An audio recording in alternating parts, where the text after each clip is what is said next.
नमस्कार दोस्तों, मैं रविंद्र डबास। सच्चाई की जान पहचान में आपसे कराते हैं कि कश्मीर की सच्चाई है क्या। अभी पहलगांव के बाद मुद्दे अलग अलग भटक रहे हैं। कुछ पत्रकार वहाँ भी पहुँच रहे हैं, अजीत अंजुमन जैसे। हम खास तौर पे टारगेट कर रहे हैं अजीत अंजुमन। उनकी जो एक आंख की पत्रकारिता है उसी को थोड़ी दूसरी आंख से देखते हैं कि वहाँ की सच्चाई है क्या। वहाँ की सच्चाई बताएगा कौन? जो वहाँ पर रह चुका है, जो वहाँ की ज़मीनी हकीकत जानता है। आप और मैं नहीं कर सकते। अभी बात क्या है कि हमारे साथ कश्मीरी पंडित हैं भट्ट साहब। मैं इनका पूरा परिचय कराऊंगा और फिर इन्हीं से वहाँ की सच्चाई जानने की कोशिश करेंगे। अगर इनसे 10 बातें करेंगे तो एक तो बात ऐसी निकलेगी कि वहाँ की सच्चाई इन्हीं के मुख से बढ़िया लगेगी। तो नमस्कार पंडित जी। नमस्कार जी। राम राम जी। राम राम। अच्छा पंडित जी, मैं पूरा परिचय चाहूँगा आपका। मेरा नाम रमेश भट्ट है। मैं अनंतनाग का रहने वाला हूँ। अनंतनाग प्रॉपर अनंतनाग से हम बिलोंग करते हैं और 90 से वहाँ जो प्रॉब्लम्स हुई उसकी वजह से हम वहाँ से भाग के यहाँ आ गए। सीधे हम दिल्ली आ गए थे, यहाँ पर आ गए थे। अच्छा गुरु जी, आपने कहा, देखो मैं ना थोड़ी सी बातों को ऐसा करूँगा कि शायद सवाल अगर मैं सही नहीं पूछूंगा तो गलत हो जाएगा, तो शायद कहीं ना कहीं आपका दिल दुखेगा। उसके लिए मेरे को माफ़ी दें। लेकिन आपने कहा कि हम भाग के आ गए। आप भाग के आए थे या आपको भगाया गया था? हमें भगाया गया था क्योंकि हमारे मोहल्ले में जहाँ हम रहते थे वहाँ हमारा मेरा दोस्त था, वो प्राणनाथ भट्ट उसका नाम था। उसको वो टेररिस्ट लेके गए, उसको फांसी दी। फिर हमारे घरों पे वो चिपकाया गया, नोटिस चिपकाया गया आप यहाँ से भाग जाओ। क्योंकि एक्चुअली मेरे पापा इसमें थे, फोर्स में थे। फोर्स मीन्स वो SBI स्पेशल ब्रांच इन्वेस्टिगेशन में थे वो।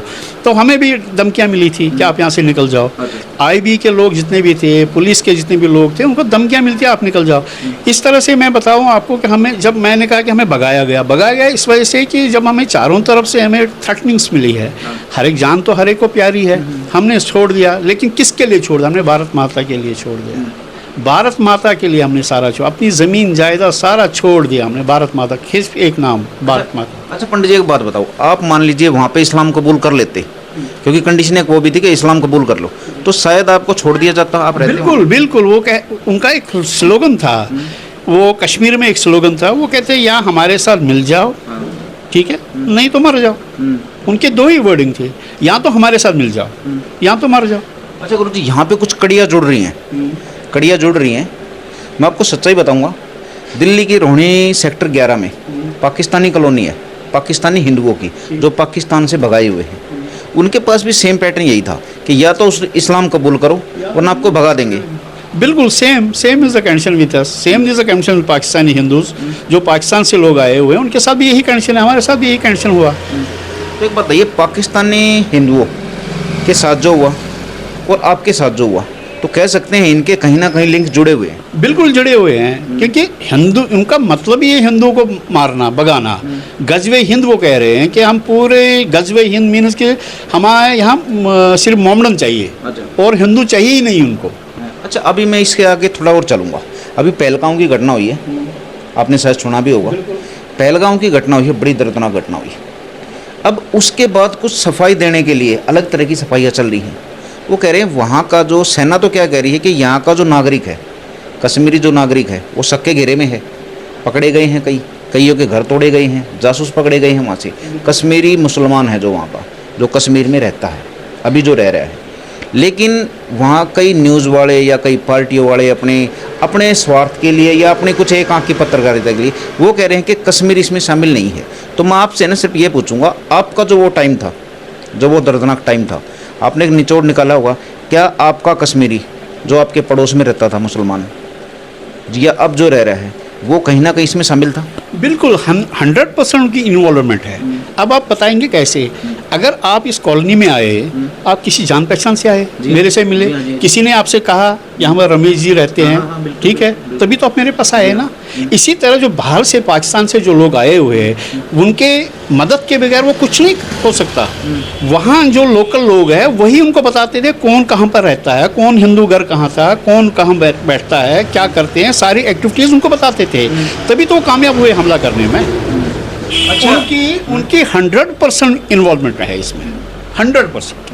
अच्छा, अभी क्या है कि आपने कही कि आपकी बात इसलिए मानी जाएगी क्योंकि आप उस दर्द से गुजर चुके गुजर हो, चुके हैं हम लोग। आपको पता है। यस यस, हमारे साथ भी यही हुआ। उन जो बाहर से, पाकिस्तान से या रावलपिंडी से या पीओके से जितने भी मुजाहिदीन आए थे, उनको तो पता ही नहीं था ना हिंदू का घर कौन सा है, मोहम्मदन का घर कौन सा है। वहाँ के लोकलों ने उनको बता दिया ये हिंदू घर है, ये मोहम्मदन घर है, ये इस तरह की बातें उन्होंने उनको बता दी है सारी। तो कुल मिला के सेना की जो थ्योरी है वो सही है। बिल्कुल बिल्कुल। अच्छा, अभी मैं आता हूँ थोड़ा और आगे इस चीज़ पे। जैसे कि आपके साथ वहाँ पे हुआ, लेकिन उससे पहले मैं थोड़ा सा भूत में जाना चाहूँगा कि आप जब वहाँ पे रहते थे सही तरीके से, तो आपके 2 घर छोड़ के, 4 घर छोड़ के मुसलमान भी होंगे वहाँ बिल्कुल थे। पे, और आपके कई सालों से जान पहचान भी होंगी। आपके साथ जब वो घटना हुई तब वो आपके फेवर में आई? नहीं, और? नो। बल्कि जितने हमारे दोस्त थे, यार दोस्त थे, वो चोरी छुप के हमसे ये कह रहे थे कि आप यहाँ से निकल जाओ।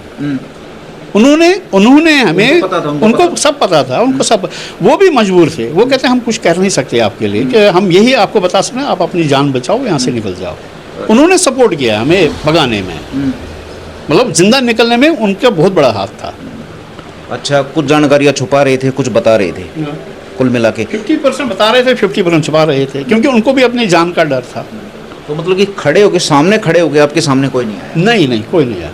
Nobody came in front of. अच्छा, अभी जो वहाँ पे प्रॉपर्टियाँ हैं कश्मीरी हिंदुओं की, तो वो कुछ मुसलमानों के कब्जे में है, और कुछ कश्मीरों से हमने बात की तो वो कह रहे हैं कि उन्हीं मुसलमानों के कब्जे में है जो हमारे साथ रहते थे, खाते थे, पीते थे। बिल्कुल बिल्कुल सही है, ये बिल्कुल सही कहा उन्होंने।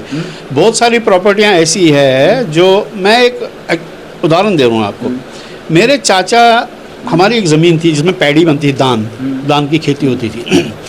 तो वो कम से कम 45 मरले थे, वो मेरे चाचा ने बेच दी। हम यहाँ दिल्ली में थे, वो जम्मू में थे, उन्होंने बेच दी। अब हमें पता ही नहीं उन्होंने बेची। कुछ वक्त के बाद जब गवर्नमेंट का ये चला कि भाई जो प्रॉपर्टीज़ उन्होंने बेची है उनको वापस कर दो, वो भागता भागता, जिसने खरीदी थी वो हमारे पास आया भागता भागता, कहने लगा कि भाई मेरे को साइन दे दो। तो हमने कहा भाई हमें तो पता ही नहीं है इस प्रॉपर्टी के बारे में। तो कहने लगे चाचा ने बेची है। मैं कहा चलो चाचा ने बेची है तो हम उसका रिगार्ड करते हैं, ओके हम साइन देंगे। अब आप बताओ, मैं वो प्रॉपर्टी में आपने कितने की खरीदी थी? वो 42,000 रुपये की। 42,000 रुपये में 47 मरले ज़मीन खरीद बेची गई, कौड़ियों के भाव। अब रहा सवाल, तो हमने साइन कर दिए। अब जिस उसने दूसरे को बेची, अब थर्ड पार्टी हो गई। जो थर्ड पार्टी हमारे पास आई, उसने कहा हमने आपकी ज़मीन ले ली तो आप हमें साइन दे दो। मैं कहा हम दे देंगे साइन। अब ये बदमाशी ये थी कि जो उसमें से 15 मरले वो किसी और को बेच गया। कुल मिला के खुल के लूटा गया आपको? बिल्कुल लूटा गया। अच्छा, अभी क्या है, अभी जो ये पहलगांव का हुआ ना, तो इसमें जो भी ये आग एक तरह से उठ के आई है, अभी मैं प्रशासन पे आऊँगा, जनता पे आऊँगा। उस टाइम पे आपका जो इतना बड़ा कांड हुआ था, ये पहलगांव कांड तो बहुत छोटा उसके सामने।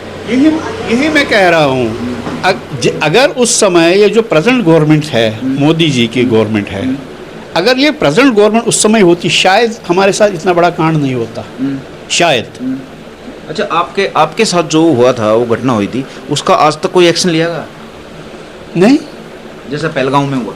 नहीं ना, ये मोदी जी की वजह से थोड़ा सा हुआ है एक्शन। अगर कोई और गवर्नमेंट होती तो शायद कुछ नहीं होता। जैसे हमारे साथ हुआ, कोई नहीं हुआ। मोदी जी, अब हमने कुछ रिक्वेस्ट किया मोदी से, जो वहाँ के जो लोग हैं जो इसमें इन्वॉल्वमेंट, जैसे यासीन मलिक है और सारे शब्बीर शाह है, बहुत सारे लोग ऐसे लोग थे, हमने कहा उनके खिलाफ तो ये आप कार्रवाई कीजिए, दिया हुआ लिखे, देखो क्या होता है। अच्छा, यासीन मलिक का नाम आते ही देखिए, वहाँ पे आपके साथ इतना बड़ा कांड किया उसने ईवी पे सरकार उसको इनाम दे दी। वो कांग्रेस सरकार, वो यहाँ हमारे राजपथ में आके मनमोहन जी से गले मिलता था, वो डिसाइड करता था कश्मीर का फेट हमें क्या करना है। कुछ समझ में आया उसको आज तक जिंदा क्यों रखा है? खैर, उससे ये तो प्रशासन से जान सकता है, हम इस बारे में कुछ कह नहीं सकते हैं। 35-36 साल उसका केस। हाँ, केस हो गया, जबकि उसने क्लियर अपने ऐसे इंटरव्यू में बताया कि हाँ हमने इतने बंदू हिंदुओं को मारा हुआ है। बिट कराटे उसने खुद कबूल किया था इंटरव्यू में कि मैंने 25 हिंदुओं को मारा है, वो भी गुमराह था। अच्छा गुरुजी, अब बात होगी ये शासन की, प्रशासन की, कुल मिला के मैं आपकी सिर्फ सहमति है, सहमति चाहूँगा। तब के शासन में और आज के शासन में कुछ पॉजिटिव फ़र्क है? बहुत ज़्यादा, बहुत ज़्यादा, बहुत ही ज़्यादा फ़र्क है। आज हम कह सकते हैं कि हो सकता है सो टाइम लग जाए, लेकिन It will take time, but we will get this justice. कुल मिला के हिंदू सही ट्रैक पे है। Yes. जी क्या होता है कि जो जिस अक्षेत्र में होता है और उस अक्षेत्र में उतार चढ़ाव देख लेता है तो वो उसका ज्ञानी हो जाता है, उसकी सलाह बहुत मायने रखती है। हिंदू धर्म का जो भी ये प्रपंच चल रहा है, धर्म के नाम पे जो आतंकवाद चल रहा है, आप मेरे ख्याल से इसके उतार चढ़ाव सारे देख चुके हैं उम्र के इस पड़ाव पे। तो कुछ मैं आपसे ना सलाह चाहूँगा, और वो सलाह बहुतों की जान बचा सकती है, ज़िंदगियाँ बचा सकती है और संवार भी सकती है। अभी मैंने कई जगह सर्वे किया तो उसमें क्या दिखा, मैंने सिर्फ हिंदुओं से एक बात पूछी थी कि मान लीजिए 500 आदमी आपके गांव पे, घर पे, मोहल्ले पे अटैक कर देते हैं अचानक आधी रात को, कोई भी 500 हो सकते हैं, आप समझ सकते हो बात। तो आपके पास कुछ तैयारियां हैं? उनका 100% जवाब आया, जी हमारे पास कुछ भी तैयारियां नहीं है। आपके माध्यम से मैं हर हिंदू भाई को ये कहना चाहता हूँ कि नाउ अब हम वो हिंदू नहीं रहे हैं। हिंदू में जागरूकता आनी चाहिए, हमारे पास भी कुछ ऐसा होना चाहिए ताकि हम काउंटर तो कर सके लोगों को। अगर हमारे पास कोई हमला करने आ जाए तो उसके लिए हमें तैयार होना चाहिए, हमारी तैयारी रखनी चाहिए।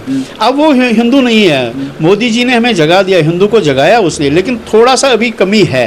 कमी इस वजह से अभी हम अहिंसावादी है, लेकिन हमें इस दायरे से बाहर निकलना पड़ेगा, अहिंसावादी से बाहर निकलना पड़ेगा। हम अपनी कौम की, यस, अपने कौम की रक्षा के लिए तो करना पड़ेगा ये। अपने पहले तो अपने बहू बेटियों के लिए, अपने घर में आपने किसी हमला किया आपके घर पे है तो पहले अपने बहू बेटियों को बचाओ, उसके लिए तो आपको तैयारी रखनी पड़ेगी। और उसके बाद पूरे हिंदू समाज की, पूरे भारत की, इस वजह से हमें वो उस दायरे से बाहर निकलना पड़ेगा और हमें प्रिपेयर होना पड़ेगा। तो ठीक है पंडित जी, आपको बहुत बहुत धन्यवाद जानकारी देने के लिए। जय श्री राम। जय श्री राम। जय श्री राम की जो सच्चाई है वो हम आपको बताने की कोशिश कर रहे हैं, पूरी हम भी नहीं बता सकते, टुकड़ों में होगी लेकिन जानकारी मिलेगी ज़रूर। जानकारी वही देंगे जो सत्य होगा। हमको लाभ या हानि से कोई भी मतलब नहीं है किसी भी तरह से, और हम किसी भी तरह ये नहीं कहते कि हम न्यूट्रल हैं, जी नहीं। आंखें हमारी दोनों खुली हैं लेकिन हम न्यूट्रल नहीं हैं, क्योंकि न्यूट्रल ना तो समाज है ना आतंकवाद है। आतंकवाद कभी न्यूट्रल होता ही नहीं, ना सरकारें न्यूट्रल हैं। तो जब सब कुछ न्यूट्रल नहीं है तो हम न्यूट्रल कैसे हो सकते हैं। आंखें दोनों खुली रहेंगे, आपको पूरी तस्वीर दिखाएंगे। अब आपको इसमें फैसला लेना है कि कौन सी तस्वीर आपके लिए सही है। जय श्री राम, नमस्कार दोस्तों।